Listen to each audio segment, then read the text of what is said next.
Did LeVar Ball predict it all along? Lonzo Ball to the Lakers? It's a possibility. What is going on, y'all? 5 Sports Talk back at it with another video talking some NBA, talking NBA draft, lottery, the results from the lottery, in which we saw that the first 3 picks went to the Celtics at number 1, the Lakers at number 2, and the Sixers at number 3.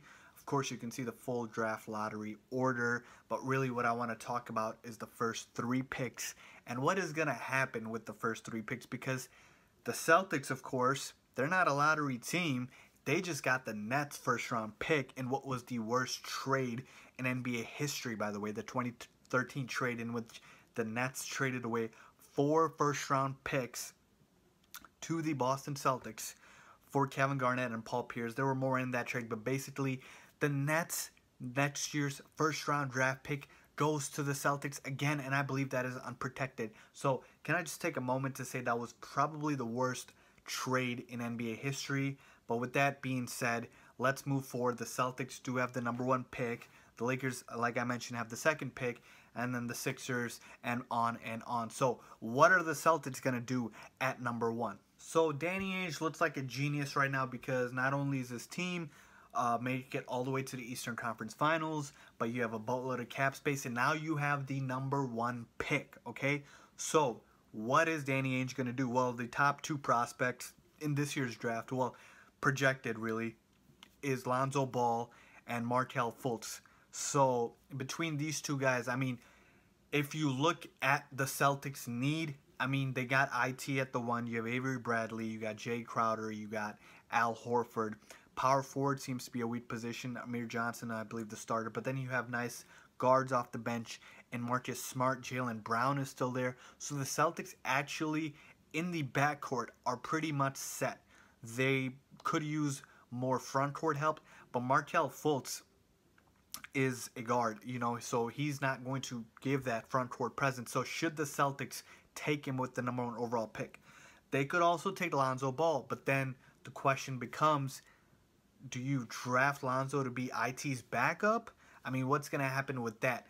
So if I were the Celtics, I would look to trade this number 1 pick to the Bulls or the Pacers if Jimmy Butler or Paul George are available in trade talks and those teams are looking to move him. Look, you're the Celtics and you need to cash in on these guys right now. Yes, the roster is decently young.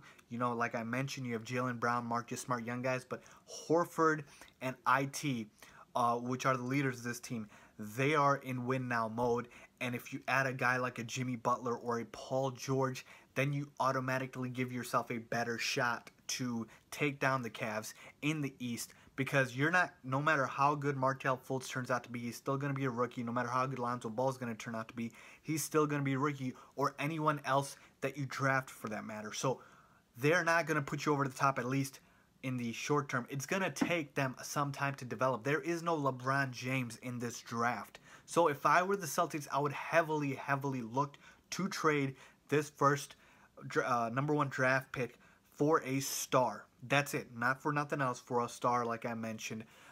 They could draft Markelle Fultz. I don't see them taking Lonzo Ball, like I said, because of the fact that they have IT, and Ball would just be IT's backup. There are other guys, De'Aaron Fox, Josh Jackson, etc., but I see no way the Celtics even look in their direction. I think it's between these 2, but if I were the Celtics, I would look to trade this draft pick for a superstar.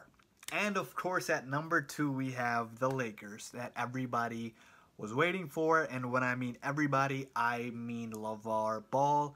Look, I mean, LeVar Ball spoke it into existence. Basically, I have to give credit where credit is due. He said his son is going to be drafted by the Lakers, and I know the draft has not happened yet, but it is looking like LeVar Ball is going to be right. Lonzo is going to get taken by the Lakers. Every news outlet, media outlet, reporter that I've seen on Twitter and social media says that Lonzo to the Lakers is essentially a lock. Magic Johnson loves him.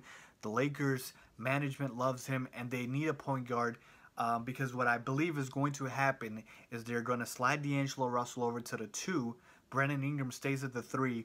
Then you'll have Julius Randle and I believe Zubac as your 5, and then you've got, you know, Jordan Clarkson off the bench. You've still got Larry Nance. So the core is going to be still there.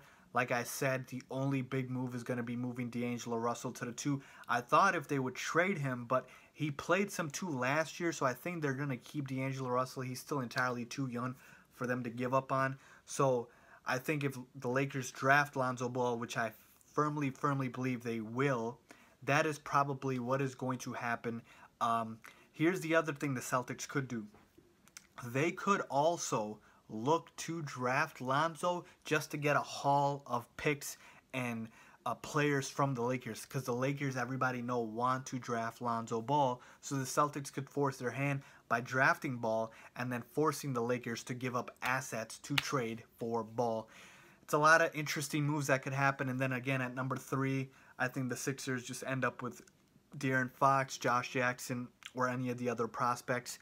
I think really with these 2 top guys, that's what's going to happen in the pecking order. Again, I see Fultz and then Ball going in that order, but I do see Boston, if they want to get smart, they have those 2 options of either trading the number 1 pick or drafting Lonzo Ball and forcing the Lakers' hand. But that's what I think. Let me know what you guys think about the NBA draft lottery. Do you think the Celtics should draft and keep the number 1 pick and draft Fultz or Ball, or do you think they should trade it? And if so, should the Lakers absolutely draft Lonzo Ball? And as always, leave a comment down below. Don't forget to subscribe. Thanks for watching.